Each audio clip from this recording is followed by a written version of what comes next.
It's about 4:30 here at WNJC 1360 AM. Ladies and gentlemen, I am honored and I am privileged. He was on the station before with King Arthur. Well, he's going to be on my show right now live. Ladies and gentlemen, I introduce you, my main man, Mr. Johnny Pompo. Johnny, how you doing, buddy? I'm doing well, Benny. Thank you for having me on your program today. I'd like to thank you and WNJC for granting me this interview. Oh, my pleasure. It's just a lot of fun, and I got to see you down here about 3 weeks ago, and you took me by storm, man. Down at the Stogie Joe's, and they got a good thing going down here on Stogie Joe's. They have an open mic night over there on Monday nights. They have some nice talent coming through there. It's a good time. Well, you started it, brother. Your talent speaks for itself. That's why you're on my show, and I want you to be heard because you have the talent and all the originals that you've done. And I'm proud to know somebody from South Philadelphia that I grew up with. I didn't get to see a lot of times, but to have you on my show, and hopefully one day you'll become a star, and we'll be coming to see you, and I'll be in the front row seat, brother. Thank you, Benny. You'll be backstage, not in the front row. That's wonderful. Johnny, tell us all about how this all started. What was your dream? How did this all transpire? Well, I've always loved music from when I was a small boy, and my evolution to become a songwriter and a recording artist started with, again, my love for music. And when I was back in high school, I remember when I first decided I wanted to play the guitar. I was at a Kinks concert at the Old Spectrum, and in the middle of the show, Ray Davies came out to the middle of the stage with an acoustic guitar and played the opening chords, the Lola. Dun, dun, dun, dun, dun, dun, dun, and then stopped and said, "We're not going to do that song tonight." And 17,000 people went, and he had us all, Johnny Pompo included, in the palm of his hand. And I said, "I want to learn how to do that." Wow. And that was it, right? And, from there it evolved to playing in cover bands and then eventually to writing my own material. That's wonderful, man. I mean, I got this wonderful album. Pete, did you see the album he has? It looks great, man. It's called Johnny Pompo. And, John, tell us tell the people where you can get this. Well, you can visit my website, johnnypompo.com. I would also encourage all your listeners to become a fan of Johnny Pompo on Facebook. And the website contains samples of each of the 11 tracks that I wrote. And you can listen to the samples, and hopefully, if you'd like to purchase the record, there's you can buy it from online. Okay. Also, I'd like to mention that there's going to be a review of the CD and an article in the December issue of Philadelphia Row Home magazine, which is a great little magazine coming out of South Philly by sisters Dawn and Dorette. And it's just fantastic. If you're a transplanted Philadelphian living somewhere else, I would really encourage you to subscribe to Philadelphia Row Home magazine. Yeah, it's a great. I mean, they did justice to Philadelphia. Very good magazine. Yeah, they really. And you know what's wonderful? By the way, the Emeralds are on the cover this month. Oh, that's right. Wait a minute, I did see that. Yeah, we're on the front cover. You're on the front cover. There you go, with the microphone. Yeah. And they did a write-up on you about the Bronx Tale and everything and all the stuff you've done. And yeah, they gave us a nice write-up. That's wonderful, man. And you know what? All I can say is the city of Philadelphia and Row Home magazine and Johnny Pompo and Pete Siciliano and the Emeralds and myself, who I play with so many groups as a drummer, as a singer, and to have all this wonderful talent to be heard all over the airways. It just makes me happy to see that people appreciate wonderful things, and these are the great times that, with the today and times of the way they are. You bring a lot of happiness to people and tell them your story, and they love to hear this stuff. It's like TV in your ears, not watching it, but you're hearing it, and you're imagining what it could be like to, become the person that you are today. And I heard your album, and I'd like to play a cut of that, John. What is the first cut we're going to play? Sure. The first cut we're going to hear is actually the first track on the record. It's called Madrina, which is actually the Portuguese word for godmother. Oh, is that what that is? Yeah. Okay. Should we play it now? Let's listen. You got it.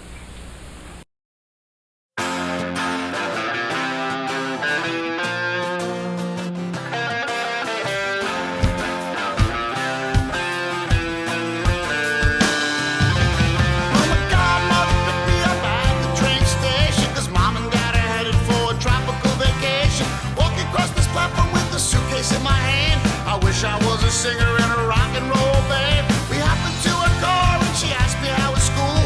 Tells me if I'm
ladies and gentlemen. What a song.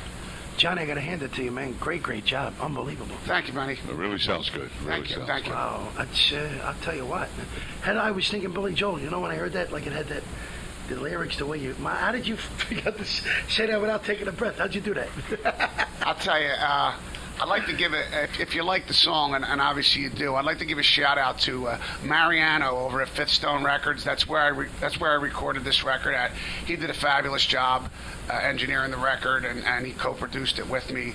I'd also like to give a shout out to Anthony Liberto, who played the drums for me on this record.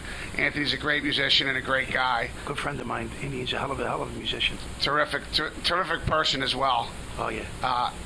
I would also like to mention my start in music actually began with an old dear friend of mine who unfortunately had passed away in 1986 by the name of Billy D'Iguano. And Billy picked out my first guitar for me and, showed me how to tune it and string it.